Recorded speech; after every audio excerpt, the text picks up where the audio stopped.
కానీ రాంబాబు గారు చెప్పారు, ఆయన అన్నది హీట్ ఆఫ్ ద మూమెంట్ లో, దాన్ని నేను అలా అనుండాల్సింది కాదని ఆయన చెప్పడం జరిగింది. చెప్పిన తరువాత కూడా నేను లీగల్ కాన్సిక్వెన్సెస్ ఫేస్ చేస్తాను, నేను ఎక్కడే ఉంటాను, నేను ఎక్కడికి పారిపోను అని చెప్పిన తర్వాత కూడా ఒక ప్రజాస్వామ్యంలో, ఒక గవర్నెన్స్, ఒక లా అండ్ ఆర్డర్ ఉన్న స్టేట్ లో పోలీసుని పూర్తిగా నిర్వీర్యం చేసి విపరీతమైన దాడులు చేశారు. ఆయన మీద హత్యాయత్నం చేశారు. కత్తులు, కర్రలు. మా నాన్నగారు ప్రెస్ మీట్ ముగించుకుని ఆఫీస్లోకి వెళ్ళారు. ఇది అందరూ చూశారు అక్కడ.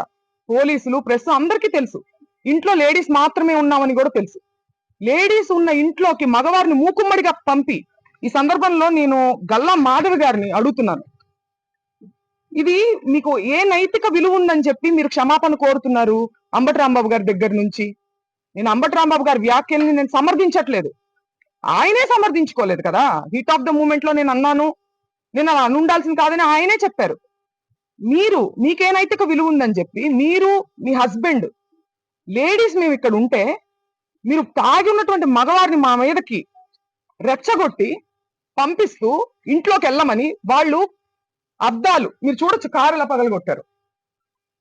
అద్దాలు, పైన అద్దాలు, పక్కన తలుపులు అన్ని పగలగొట్టుకుని లోపలికి రావాలని చూసారు. లోపల కేవలం ఆడవారు మాత్రమే ఉన్నాం. నేను, మా మదరు, మా సిస్టరు, మా పిల్లల్ని పెట్టుకుని మేము ఉన్నాం.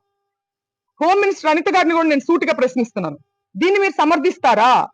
మీరు ఆడవారి మర్యాద దెబ్బతిందనే ప్రాసెస్ లో మీరు దాడి చేస్తూ మీరు అటాక్ చేసింది ఆడవాళ్ళ మీదనే. ఇది ఏ రకంగా సమంజసం?